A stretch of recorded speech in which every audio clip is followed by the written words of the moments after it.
Hey there, it's Dr. Sarah here. Today, on the She Found Motherhood podcast, I have the absolute pleasure of chatting with Celeste Yvonne. Celeste is a sober mom advocate, writer, and certified recovery coach. She's well known across her social media at the Ultimate Mom Challenge and recently published a book called It's Not About the Wine, The Loaded Truth Behind Mommy Wine Culture. Celeste and I take a deep dive into sharing her story, understanding mommy wine culture, and helping people understand how to navigate a sober, curious journey. We'll get started with the episode right after this quick message. Welcome to the She Found Motherhood podcast. We are doctors Sarah and Alicia, maternity physicians and moms who have been through it all.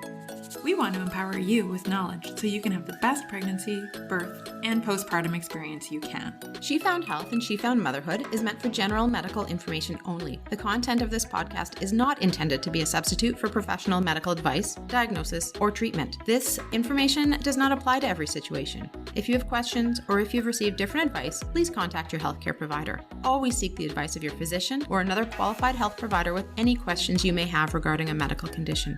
The views expressed by She Found Health and She Found Motherhood and our guests are not representative of any of the institutions with which we are affiliated. Some of our podcast episodes are sponsored so that we can keep getting great info out there to you, our listeners. We only partner with companies that we truly believe in.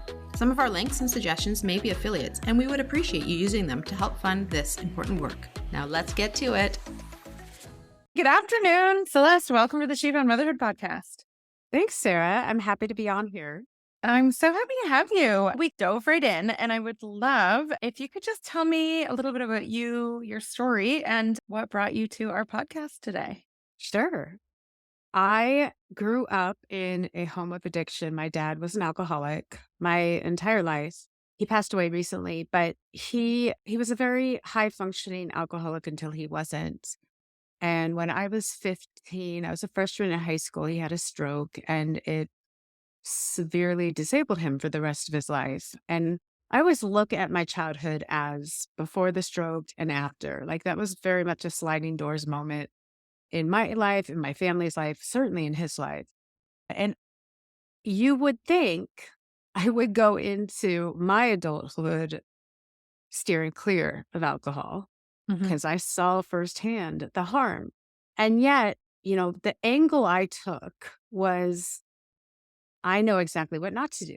I can figure this relationship out and I'll be able to navigate it knowing how to avoid the pitfalls and be able to have a normal, healthy relationship with an addictive substance.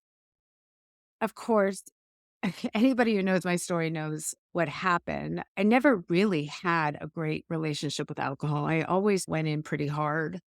And similar to my dad, I was functional and functioning until it did not feel quite that way. I would wake up in the morning not feeling functional at all. I would go through the motions, but just looking for access or excuses for my next drink. I had these things called fool's rules that were really I created based on watching my dad's journey. But they were things like I won't drink before 5 p.m. I will never drink alone. I won't let it inhibit my work life or my parenting or my social activity, like all these things that I will and won't do. And that made me feel safe in the way and style I was drinking, even as I wasn't drinking safely. So it all came to a head when I became a mother, and drinking turned from social and fun to functional and coping and survival. I really fell into mommy wine culture. I love that narrative because it fit just perfectly in this puzzle I had put together of what makes a mother in modern day society, and mommy needs wine to cope. That was just such a perfect message for me in every way. And I fed that message. I shared that message. I wrote the memes. I was absolutely a perpetrator. And at one point, my anxiety had hit such a high point where I woke up one morning, had a full-on panic attack at work. And that I realized was the wake up call I needed to change my life. And it just hit too close to home with what happened to my dad. So many thoughts in my head that day spiraled on what if I'm having a stroke? Like, imagine Scary. it. Yeah, imagine if this is the sliding doors moment in my life and what that could mean for me and my family. And it would not have been a happy direction to go. So I really woke up that day and I decided to quit drinking. And I went on this sober journey, not knowing what I was doing, Mhm. not knowing how I was going to do it, just knowing I'm going to take it one step at a time. And that was 5.5 years ago. And since then, I've really embraced my sobriety, being a sober parent, Mhm. uh, living a sober lifestyle, and showing people what sobriety can look like in a culture where we encourage and perpetuate this idea that mothers need wine to parent. Yeah. Well, thank you for sharing your story. I'm sure there's others out there that have a really similar story. And I'm just grateful that you are brave enough to put yourself out there. And as I mentioned before, I have another hat, which is addiction medicine physician. And I feel like I want to normalize a lot of, like for you and for everyone listening, a lot of experiences, and that we now understand that addiction is a chronic disease of the brain. And just like people inherit high blood pressure and diabetes, people inherit a propensity for developing problematic alcohol use. And so we have to be not too hard on ourselves, right? Mhm. Um, I feel like your story is probably one that other people have walked a similar path. So I think it's just so amazing that you're out here talking about it and empowering other people perhaps to do the same. I hope so. Growing up in a family of addiction, secrets were so powerful. Mhm. And the family secret around my dad's addiction was the elephant in the room in so many ways. And I feel like living a life without secrets is really empowering Yeah. coming from the background I came from. So I want to not, I want this to not be a secret. I want people, I know some people can't be loud and vocal about it like I can. Mhm. So maybe I can be loud and vocal even for the people who aren't there yet or aren't in a safe place to be out and about with it. And I hope it just can help and resonate with people. Oh, I have no doubt that it will. And it's interesting. I have said I've been doing addiction medicine since 2018, which feels like yesterday, but it was actually 5 years ago. And I've said since the very beginning, addiction. Alcohol is the only drug that you're like encouraged to use, right? And we're starting to see the shift. But even I'm a mother as well. I have 3 children between the ages of now 5 and 9. I don't know how old are yours. 9 and 7. Okay, yeah. So Yeah. you're there with me. And I use alcohol in moderation. And I can definitely on those days where I'm feeling frustrated, I can see how it's so easy to turn to Coke. So I wonder if you could share a little bit about so you said 5 years ago. So your kids would have been really young, like 2 and 4. Is that right? I It? feel like my kids were about 3 and 1 when I quit. Mm-hmm. So Um, really young. really young. Yeah. And I I think so many people, I feel like mothers are in this really impossible position where we have these impossible parenting standards and they all fall on mothers more Mhm. than anybody. Mhm. Like mothers generally bear the brunt of that weight. And it's around expectations, it's around standards, it's around judgment and shaming.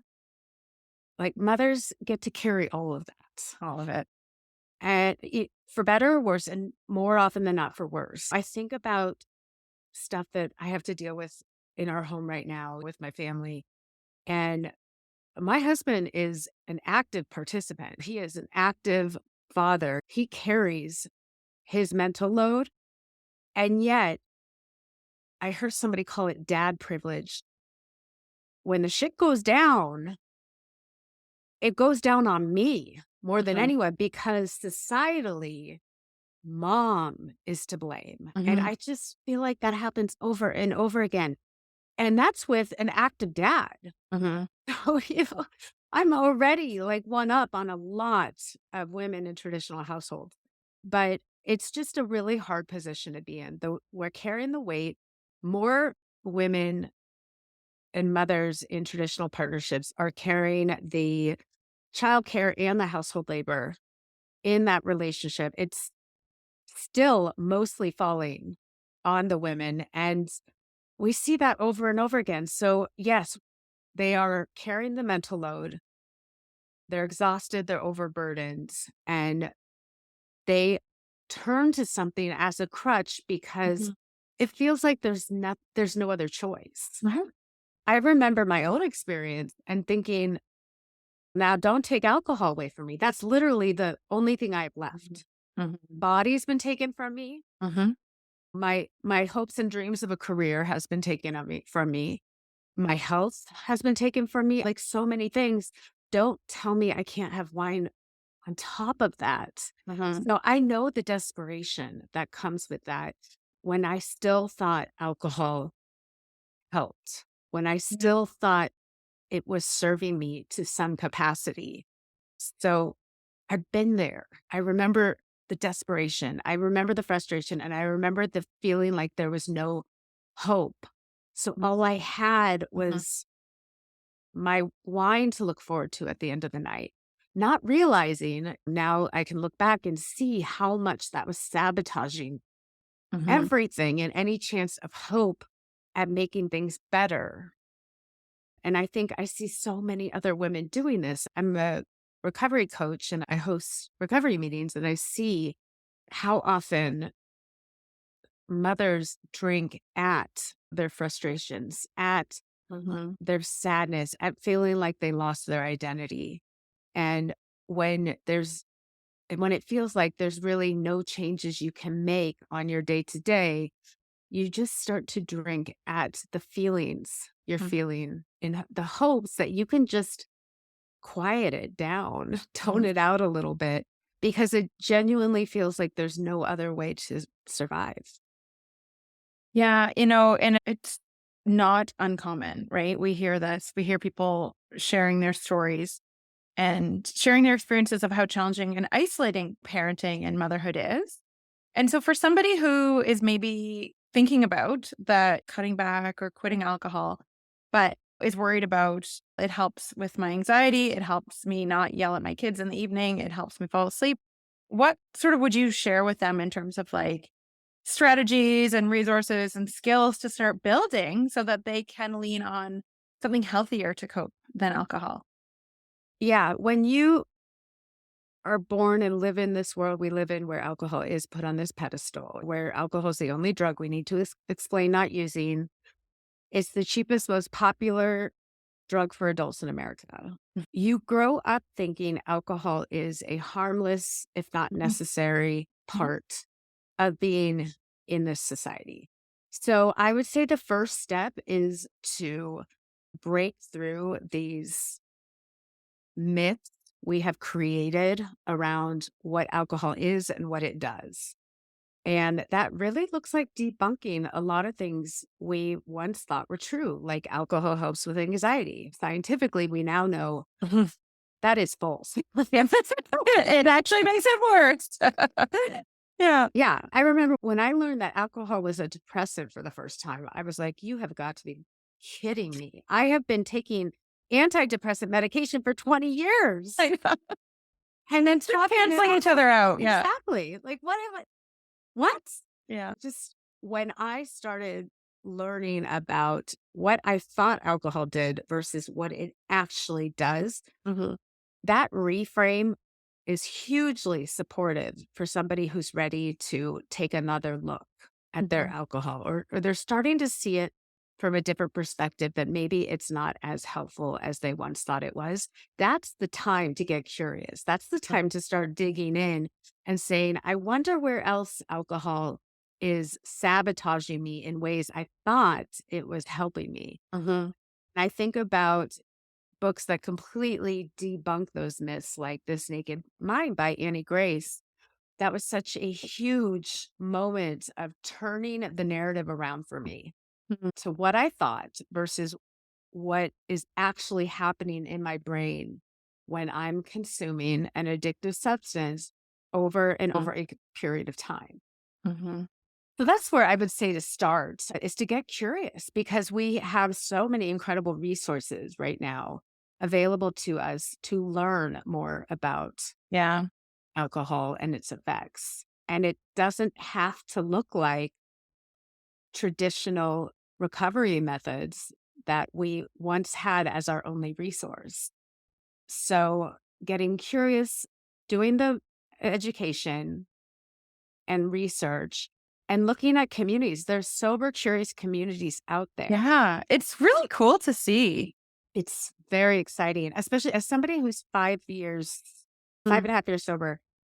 Just what I've seen in my own time sober, how much change has happened is so massive that I genuinely believe that there is no better time Yeah. to be sober curious or to quit drinking than right now. You've got the communities available, regardless of what relationship you identify with or want to see around alcohol. You've got mocktail options, more mocktail options than has Right? ever been in Yeah. history.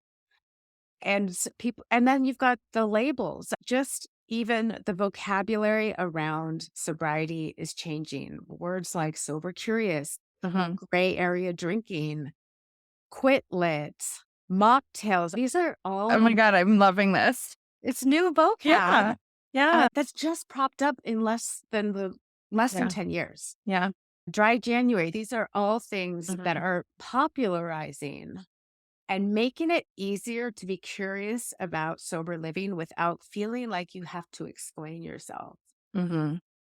which is just significantly changed than Yeah. just a few years ago, where it Yeah. did feel like you had to explain not drinking. I remember being like, how do I not stand out in a crowd as the only person not consuming an alcoholic beverage without somebody asking me if I'm pregnant or have a Yes. drinking problem?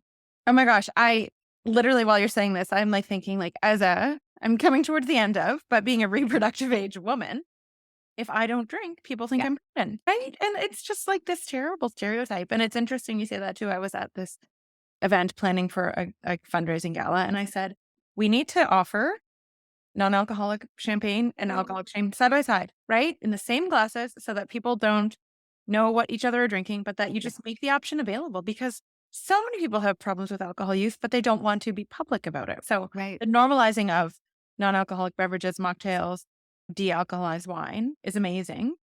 Interesting. So we're in Canada. And our new guidelines are recommend no more than 2 drinks a week because it's what Yeah. causes Right. right? It causes cancer. 100%. It makes your brain shrink, and a lot of people are not happy with that. Yes. I've heard the criticisms of that, but it's amazing. This is just the direction we need to Mhm. go Yeah. in so many ways because this is the parallel of cigarettes in our society. Yeah. And Yeah. that come to terms moment the society had to have to say, but for better or worse, that it's a carcinogen. It's Yeah. toxic. There's no pretty way to package this Yeah. without facing the truth that it can cause cancer. And that's just the direction we need to go. So I think Canada is leaps and bounds ahead of other countries in terms of starting that acknowledgement, that truth at a mass scale. I think other countries need to come after it, and I hope they do it sooner than later. Yeah. Yeah. It's really fascinating. And I would describe myself as sober curious. I have significantly cut down the amount of alcohol I drink. I'm from the east coast of Canada.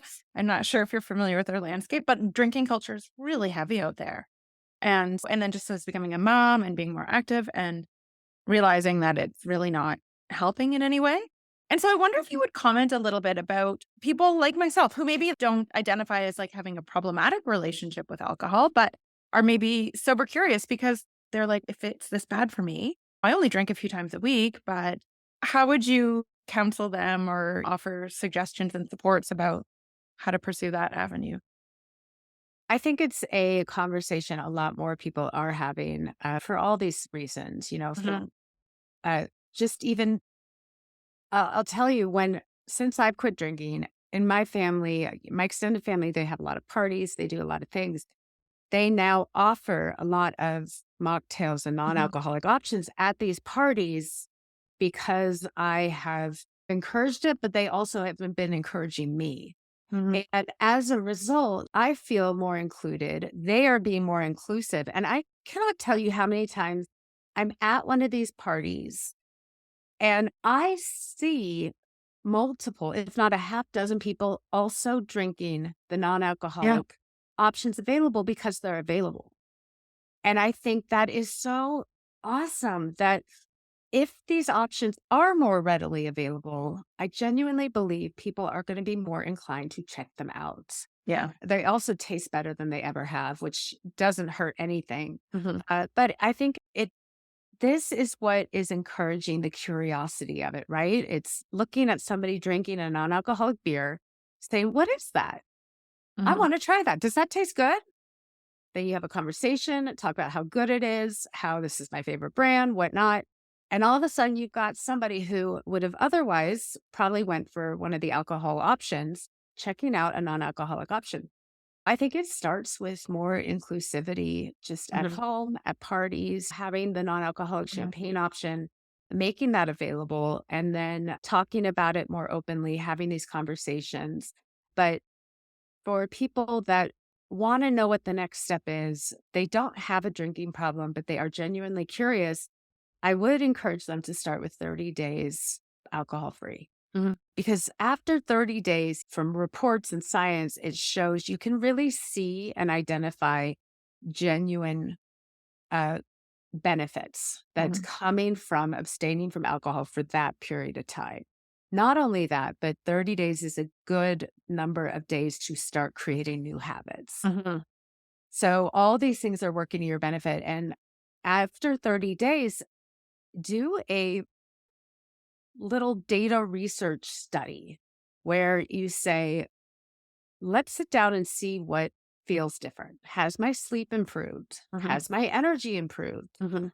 Has my mood swing shifted? Like what feels different? What feels the same? Just being genuinely curious in all facets of this 30-day experiment you just did and just seeing where it takes you. Yeah, that's a great suggestion, that 30 days, and I think a lot of people will be surprised how good they probably feel. Yeah, Is this pain I'm feeling in my pelvis normal? Should I do genetic testing for chromosomal differences in my baby? Is it safe to go to the dentist while I'm pregnant? Doctors and maternity specialists Sarah and Alicia are here to empower you with even more knowledge so you can have the best pregnancy, birth, and postpartum experience you can. Presenting the Pregnancy to Parenthood podcast, a new series of informative episodes geared week by week toward whatever trimester of pregnancy you're in. Tune in weekly, following along relevant topics as you move through pregnancy, or just binge listen and come back to the episodes you found most helpful. Access the full series for a full 2 years and listen to it on your own time. To learn more, go to www.shefoundhealth.ca or click the link below. when you look at going back to the urban legends we have around alcohol, the impact it has on anxiety, on our Mhm. sleep, even just one or two glasses, all of these things, it's destabilizing us, it's a depressant. So when you give yourself those 30 days to really evaluate the pros and cons, I think people will be pleasantly surprised. Yeah, and I think when you also think about the cost savings, buying a box of tea that you can sip on in the evening is probably a lot less expensive than going through a few bottles of wine a week, right? It's all these other things that we don't even think about. I have a sober app and it tracks my sober days, but it also tracks how much money I'm saving based on how much money I was spending on alcohol, which you can incorporate in based on your personal calculations. And it's amazing how quickly that money adds up to Mhm. do things maybe that will be more long term of longer term benefit than that bottle of wine, or even just the amount of alcohol, how much alcohol costs at restaurants. Um, you're saving so much Oh my money on gosh. some of Yeah. those things. Right. And I also love the comment around habits. I was talking to a friend of mine who is in recovery and works as a peer.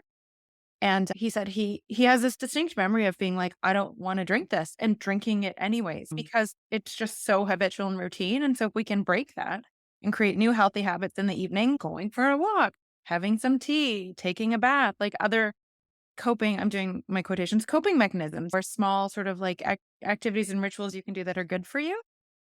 It's hard at first, right? Change is hard. Our brains are like It's wanting to really go down that familiar pathway.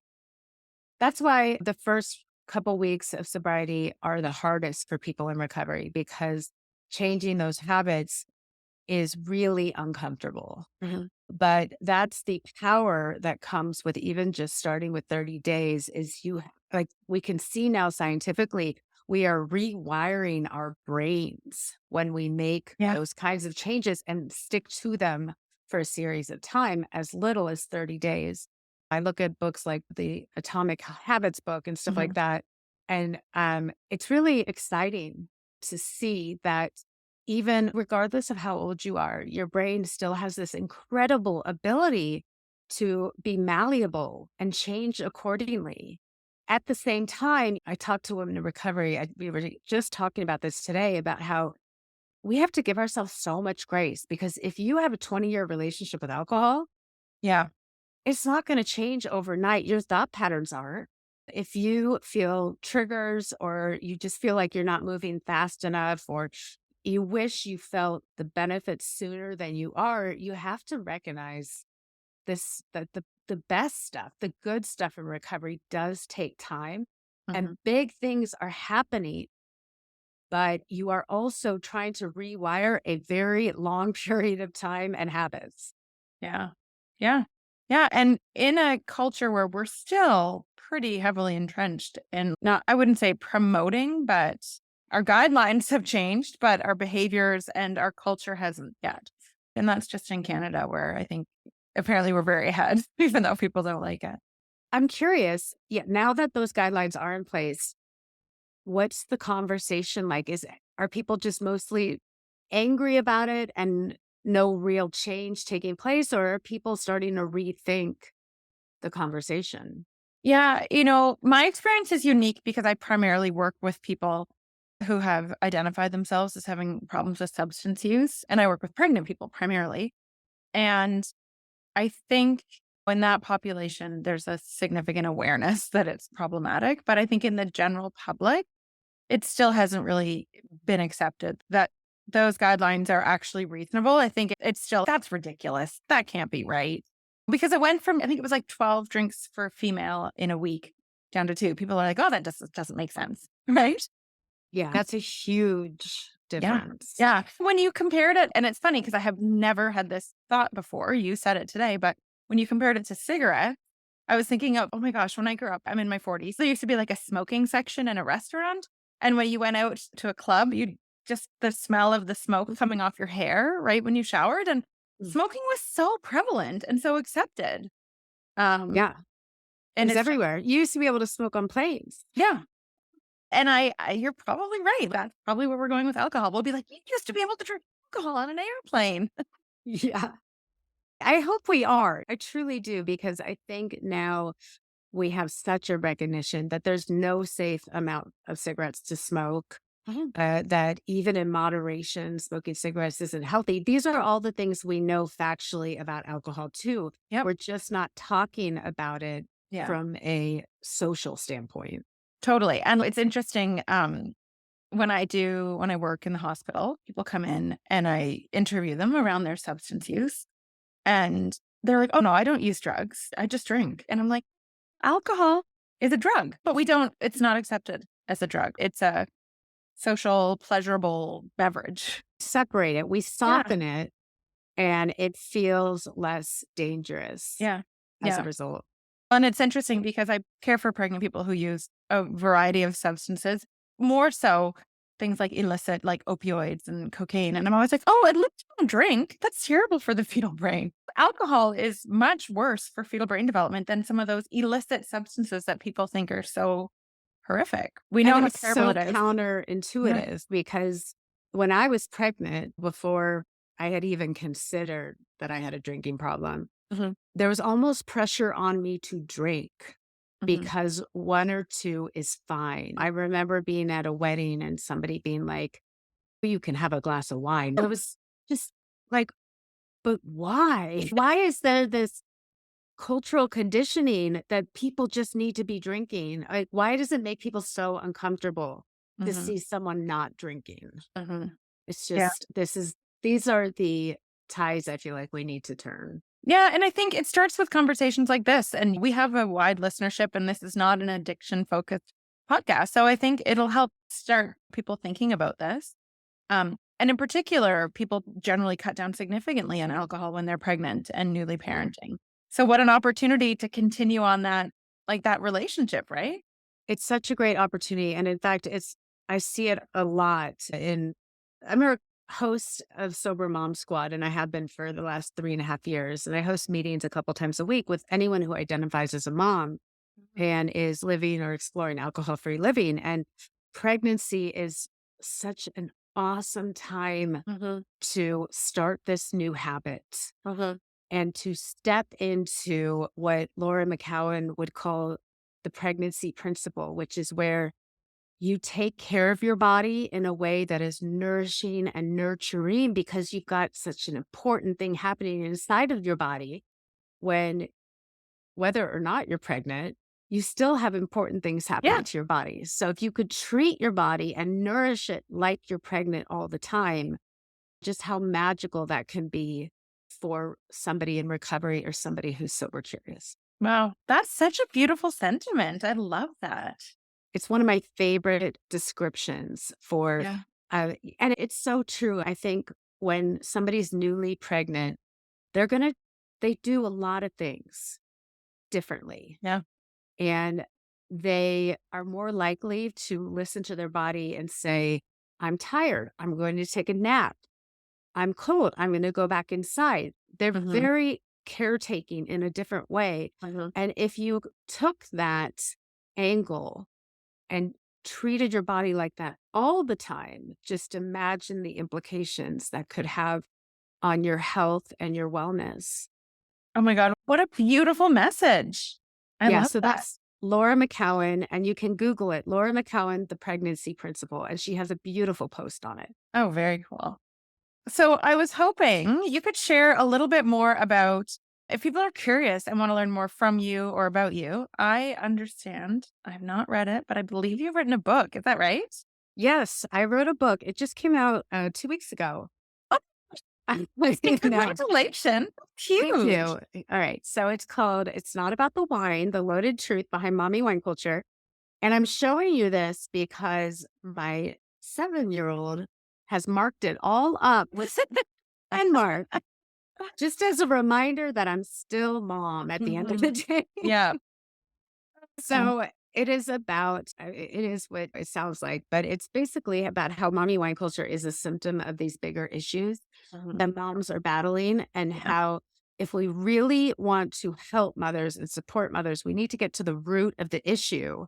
And all alcohol is doing, all mommy wine culture is putting a Band-Aid on some of these larger issues. And then for people who are moms who did fall in the alcohol trap, how do you get back out?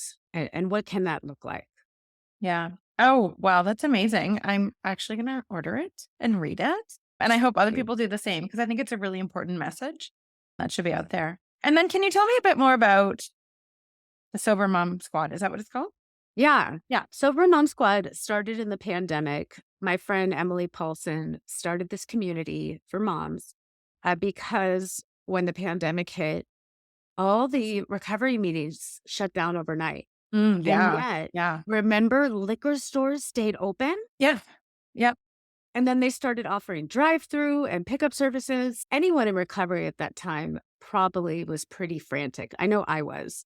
And Emily started this community to connect virtually And for mothers, this was such an important transition in recovery because prior to that, all recovery meetings were done in person.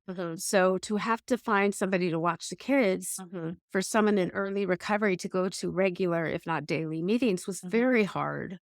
It often fell on the mothers because we are still there societally. And that changed, it changed everything when we were able to do this online and virtual support.